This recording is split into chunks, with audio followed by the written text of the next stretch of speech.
반갑습니다. 미세스 N입니다. 오늘은 내 안의 심리적 원형의 마지막 시간인데요. 마법사 원형에 대한 이야기를 나눠보려고 해요. 연말 연초가 되면 정말 생각이 많아져가지고 이 마법사 원형이 사실은 가장 간절해지는 때이기도 한데요. 피어스는 묻습니다. 삶이 자기 뜻대로 되지 않는다고 느껴지거나 또는 내가 삶에 끌려가고 있다 라고 느끼거나 아니면 스스로의 힘으로 내 삶을 감당하기가 힘들다 라는 느낌이 느껴진다면 그건 내 안에 한 가지 원형이 다른 원형들을 지배하고 있는 어떤 불균형 속에 있는 거라고 말을 하죠. 각 원형별로 이렇게 나타나는 주 특징을 살펴보자면 어떤 상태가 불균형 상태인지 좀 더 쉽게 알 수 있겠죠. 예를 들면 고아 원형은 이 눈앞의 근심과 두려움 때문에 앞으로 이렇게 나아가려는 그런 노력보다는 걱정만 하고 있어요. 그리고 방랑자 원형은 언젠가는 완벽한 존재가 될 거야 라는 결심으로 자기계발 프로그램에 끊임없이 시간을 투자하는 시기죠. 그에 비해 전사 원형은 막 성취에만 매달려가지고 최고가 되려는 노력을 멈추지를 못해요. 그리고 이타주의자 원형은 사람들이 스스로 할 수 있고 해야만 하는 일들을 대신해주기 위해서 자기의 시간을 모두 다 보내죠. 순수주의자 원형은 모든 면에서 완벽한 사람이 되려고 하고 또 모든 사람을 기쁘게 하려고 노력을 해요. 마지막으로 이 마법사 원형은 내 자신이 무슨 일이든 다 할 수 있다라고 조금은 부풀려서 이렇게 생각하는 식이죠. 이 6가지 원형 중에서 어떤 원형도 이렇게 단 한 가지에만 이렇게 치우친 상태에 있다면 그건 바람직하지 않은 상태예요. 가장 발전적인 유형이라고 우리가 여겨지는 순수주의자 원형이나 마법사 원형이라도 마찬가지입니다. 삶의 어떤 형태나 모습에 따라서 이 원형, 발현되는 원형도 계속 달라져야 되는 거예요. 이건 어떤 고정적이고 정해진 정답이 있는 게 아니라 상황에 따라서 유동적이라는 말이기도 하죠.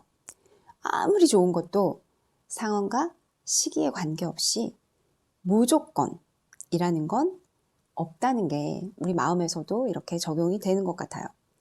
그렇다면 오늘 알아볼 마법사 원형은 어떨까요? 피어스는 우리 안에 마법사 원형이 깨어나면 자신의 삶이나 세상을 변화시키기 위해서 무엇을 해야 하는지를 알게 된다고 말을 합니다. 내가 내려야 하는 결정을 굳이 남의 손에 맡길 일이 없다라는 뜻이기도 하죠. 그럼 마법사 원형은 어떤 모습일까요? 이 마법사라는 말이 가지고 있는 의미처럼 마법의 힘을 가지고 있어서 무엇이든지 능히 해낼 수 있는 그런 상태를 의미하는 거겠죠? 그렇지만 피어스는 이렇게 내가 나 자신의 중심이 되어서 무엇이든 다 해낼 수 있어. 이렇게 그럴 것 같은 바로 이 자신감과 실행력이 생겨날 때가 사실은 가장 조심해야 될 때라고 말을 해요. 왜냐하면 우리 안에 마법사가 나타나게 된다면 그 멀지 않은 곳에 그림자가 반드시 있고 혹시라도 이 그림자가 가진 부정적인 어떤 힘에 사로잡히면 부정적인 성향으로 살아갈 수밖에 없기 때문인 거죠. 그림자에 사로잡힌 마법사는 만화에서도 봤잖아요. 정말 사악해질 수 있거든요. 이 사악해진 마법사는 사람들을 성장시키고 발전시키기보다는 오히려 자신의 카리스마를 이용해서 유혹하고 조종하고 파괴를 할 수 있기 때문에 이런 마법사 원형이 나타나는 그 순간에 우리는 이 그림자를 잘 살피고 다룰 줄 알아야 해요. 쉽게 인정하고 싶진 않겠지만 나에게서 이런 그림자를 발견하게 됐다. 그러면 우리는 가장 먼저 할 일이 먼저 있는 그대로 나의 그림자를 있는 그대로 받아들일 수 있어야 한다는 거예요. 자기 자신의 어떤 고통이나 약한 면을 이게 내 자아상이구나 라는 것으로 인정할 수 있어야 된다는 거죠. 나의 슬픔이나 외로움, 분노, 자기 파괴적인 성향, 어떤 보살핌을 원하는 아주 어린아이 같은 마음 이런 것들을 피하지 않고 그냥 있는 그대로 받아들이는 거예요. 이런 모습이 나에게서 보일 때, 나에게서 나타날 때 이건 너무나도 자연스러운 현상이다 라는 것을 인정하고 넘어갈 수 있어야 된다는 말이기도 해요. 어떤 욕망이란 거는 우리가 억누르면 억누를수록 어떤 방식으로든지 옆으로 새어나오고 이 새어나온 욕망들은 정말 이상한 방식으로 발현이 되거든요. 그렇기 때문에 그대로 인정하게 넘어간다는 거. 인정하고 넘어간다는 거는 그런 거예요.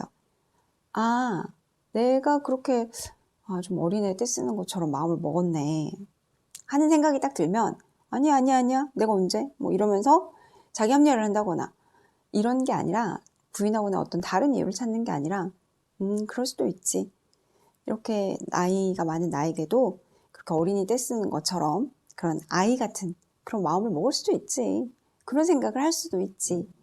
라는 걸 그대로 받아들이고 내가 좀 미숙했네. 이렇게 생각을 해야 이 다음번에는 내가 어떤 이성적으로 행동해야 될 것들을 스스로 깨닫게 된다는 거죠. 결론은 우리가 무엇을 해낸다. 여기에만 초점을 맞추는 게 아니라 어떤 일이 잘못되었을 때 잘못된 것을 바로잡을 수 있느냐. 거기에 초점을 맞춰야 된다는 거죠. 잘못된 부분이나 또는 미성숙한 부분을 이렇게 순순하게 인정을 하고 개선을 하게 되면 되는 거예요. 요즘은 오늘날에는 센터링이나 자기중심 잡기 뭐 이런 말로도 많이 활용이 되고 있더라고요. 살아가면서 우리는 모든 일에는 정말로 잘못된 부분이나 실수가 있을 수밖에 없어요. 이렇게 뭐 완벽 여기에만 갇히다 보면 우린 당연히 그림자도 부인하고 실수도 부인하고 그런 것들을 다 부인하게 되겠죠. 그러다 보면 어쩌다가 내가 샛길로 빠지더라도 그 샛길을 인정하지 않고 다시 제자리로 돌아올 수가 없이 그냥 샛길로 빠진 삶을 계속 살게 되는 거예요. 그러니까 어떻게 보면 성공의 여부는 이 일을 해냈느냐 못 해냈느냐 뭐 이런 게 아니라 잘못이나 실수를 올바르고 빠르게 수정할 수 있느냐 없느냐 그런 용기와 의지와 실천력을 갖고 있느냐 거기에서부터 판가름 난다고 할 수 있어요. 이 잘못된 일을 바로 잡으면 정말 마법적으로 드라마틱하게 우리 삶이 빠르게 질서를 회복해요. 피어스는 성공한 사람들이 반드시 남보다 이렇게 능력이 뛰어나서 성공한 게 아니라 이 자신의 실수를 성장할 기회로, 성장하는 기회로 이렇게 만들고 보는 자세를 훨씬 더 많이 갖고 있기 때문에 성공을 했다고 말을 해요. 그런데 저는 솔직히 정말로 어렵다고 느낀 게 이게 머리로는 어떤 이런 실패나 고난의 순간에 알아요. 그래. 이걸 계기로 해서 나는 분명히 성장할 거야. 이 일을 딛고 일어서면 그 뒤에는 나에게는 이렇게 한 단계 더 오른 어떤 성장이 기다리고 있을 거야. 라는 걸 알지만 이게 심정적으로 온전히 이렇게 느끼면서 그래 성장할 수 있어. 그러면서 막 이렇게 노력하고 이런 실정까지 가는 데는 정말 너무 오랜 시간이 걸리고 사실은 지금도 잘 안 돼요. 안 되더라고요. 어렵더라고요. 대신 이제 이렇게 생각을 하면 그나마 좀 바뀐 것. 그게 바로 내가 이렇게 포기하고 싶거나 딴 마음 이렇게 먹게 되는 그 순간에 이걸 계기로 나는 성장할 수 있겠구나. 성장하겠구나. 라는 생각을 이렇게 한번 떠올리면 이 감정이 완전히 막 극단까지 치닫는 경우 그런 경험은 막을 수가 있겠더라는 거죠. 아마도 저같이 이렇게 미숙한 사람도 더 많은 연습과 시간이 흐르면 마법사 원형이 온전히 이렇게 발현되는 날이 오기도 하겠죠. 아마도 그럴 거라고 믿어요. 캐럴 피어스는 지금의 이제 우리 문화가 전사 문화에서 마법사 문화로 변해가는 과정이고 그래서 우리 모두가 직면한 과제는 모든 것이 이렇게 막 변화할 때 일정 부분 스스로 균형을 유지하는 일이라고 그게 숙제라고 말을 해요. 어떤 팬데믹이나 막 여러 가지 상황을 겪으면서 우리는 정말 세상이 빠르게 변한다는 걸 사실은 느끼잖아요. 그러니까 피어슨이 하는 말도 결국은 그거예요. 영원히 안정된 상태이기만을 바라지 않고 그냥 영원히 안정된 상태이길 바라는 그 마음 그걸 기꺼이 내려놓는 사람만 삶에서도 성공을 할 수 있다고 말을 해요.